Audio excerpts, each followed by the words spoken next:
Has anyone said no to being on Royal Court? Tons. You're missing out, man. Check this shit out. That was selling my show. I don't know if you're buying what I'm putting out there, but that's all I got. Brittany. Yes. Do you know why you're here today? Yes, I do. This is Stephanie, our polygraph operator. Stephanie, you're a goddess among men. Are you ready to be hooked up? I'm ready to be hooked up. Plug me into the Matrix. Blood pressure. Oh my God. I like how it looks like you guys have never cleaned it. Stephanie, what are we? Sorry. I'm going to start by asking a few questions to get a baseline for the machine. Okay. Please answer honestly. I will try. Is your real name Brittany Alexis Tomlinson? Yes, it is. It's my government name. Were you born on May 10th? I was. Are you about to take a polygraph exam? I believe I am. Are you nervous? No.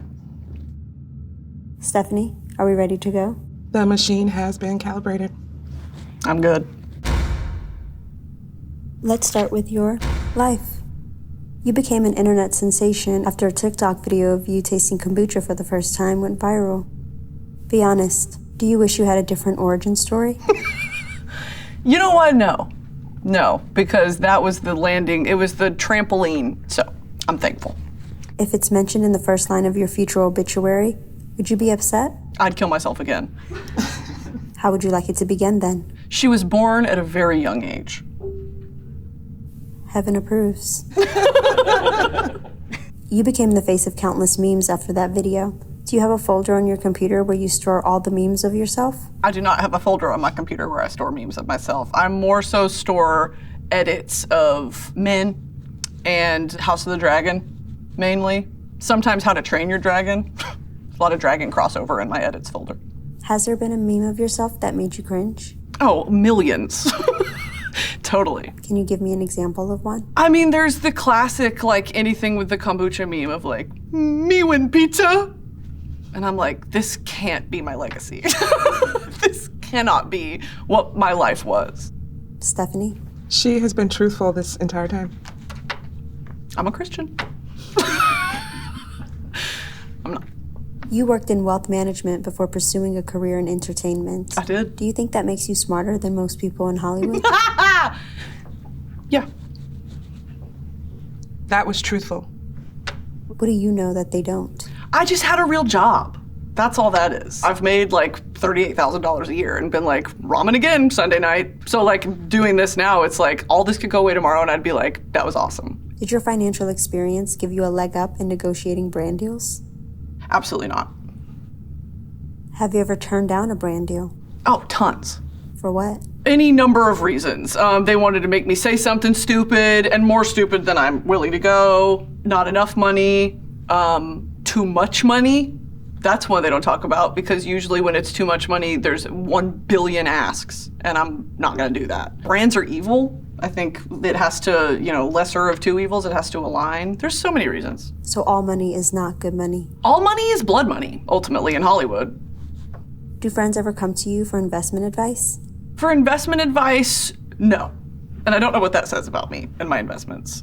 For any other advice? Yeah, totally. Like dating and thin hair. Thin hair queens out there. Seriously, come to me. Let me know. And brands? And brands. Yes, thin hair brands. Please, give me some supplements.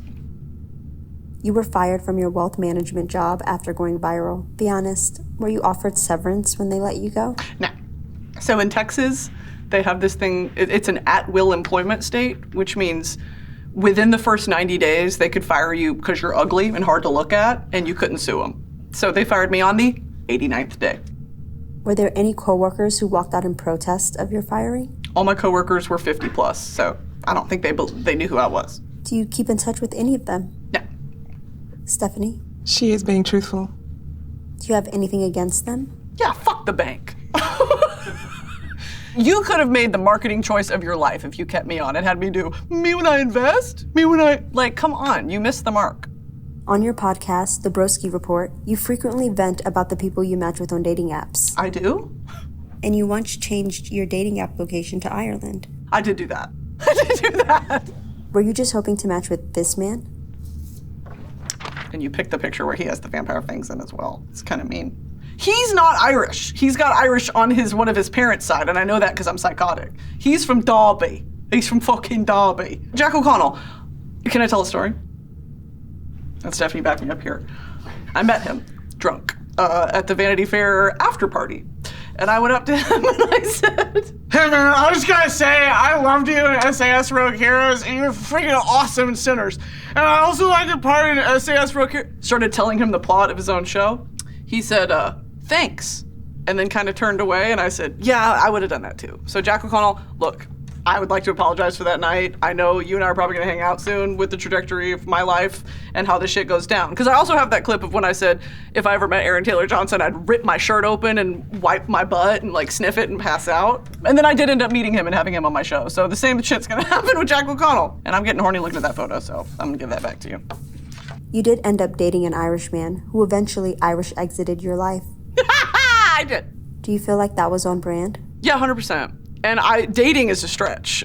We sent a few messages back and forth, and that was enough for him to call it. So.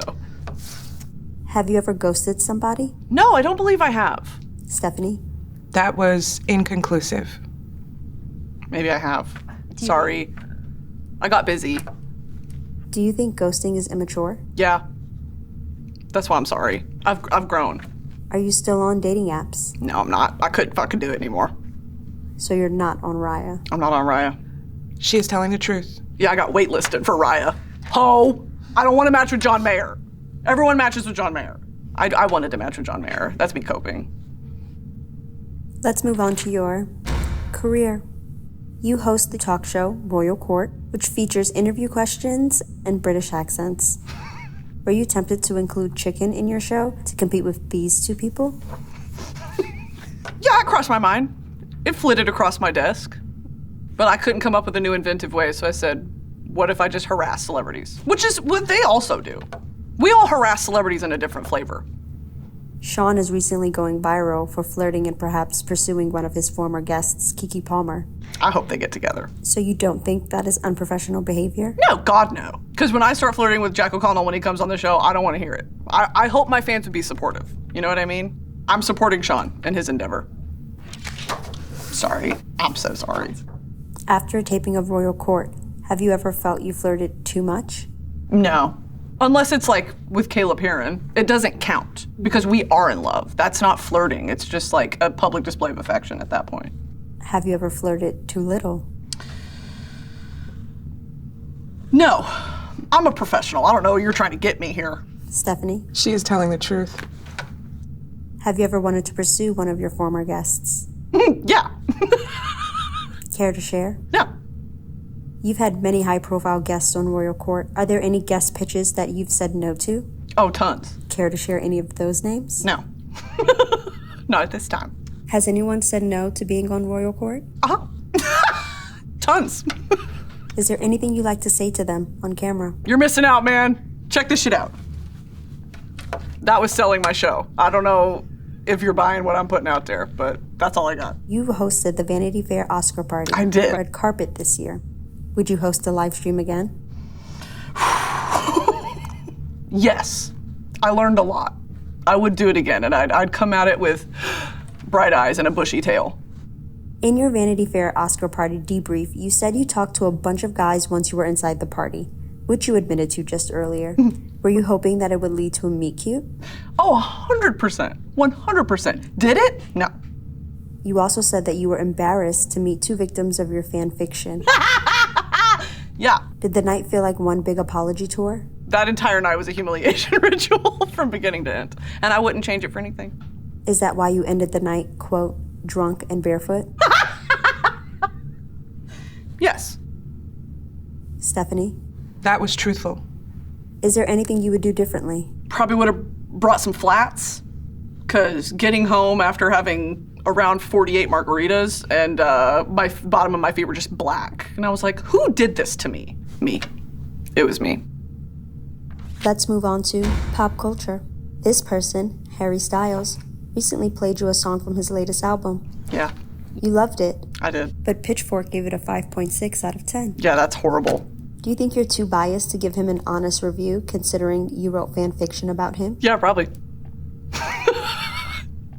Speaking of fan fiction, you let this person read a piece you wrote about him while he was on your show. I've seen enough. Did you redact any parts of the story before giving it to him? We did select what he could read from that. You're not seeing the lost tapes. Were the redacted portions not safe for work? Not so much NSFW, but not safe for living on the internet for forever. You gotta keep some things personal. That's my art we're talking about here, my art. And Cole enjoyed it, by the way. It looks like she's telling the truth.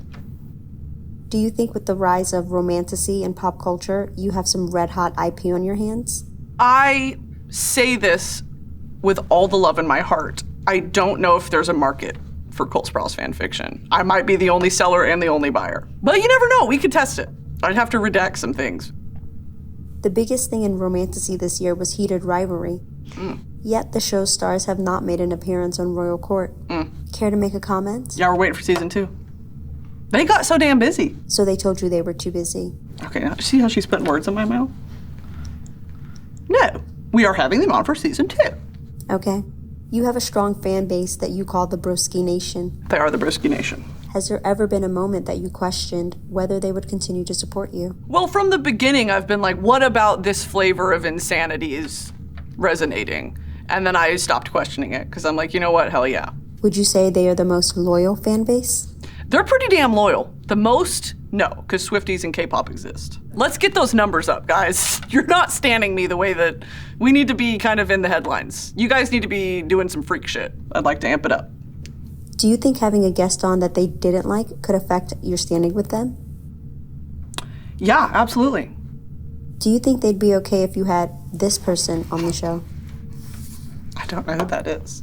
Stephanie? She is being truthful about not knowing who that is. And he's got dandruff on his coat. That is Pete Hegseth, Secretary of Defense. I'm not really doing government officials right now. Peter, I'm so sorry. Actually, I'm not. You need a lint roller. What about this person? We have the same hairline. Yeah, I love him. Love him and Kate. Would your fans approve of him on the show? I don't know. We've never dabbled in actual royals on royal courts. He might be a good place to start, or Harry and Meghan. Is it too on the nose? No, I don't think so. Do you have firm boundaries with your fans? Do I have firm boundaries? Yeah, I do. Do fans ever ask you to do the kombucha face for photos? Not anymore. Because I threaten life in jail. If someone says, I'm your biggest fan, do the kombucha face, I'm swatting their house. You're not a fan of mine. Have you ever gotten any blowback for rejecting them? No, because I haven't had to pull that out yet. It hasn't happened since like 2019, honestly. And then you do it. Yeah, of course I did it. And you want to know why? Because I was at the pub. I was at the bar, and they were like, do the face, I'll give you a free shot. Hey, obviously I blacked out. I was, well, all night. As a former fan yourself, do you ever worry about fans developing too much of a parasocial relationship with you? Too late.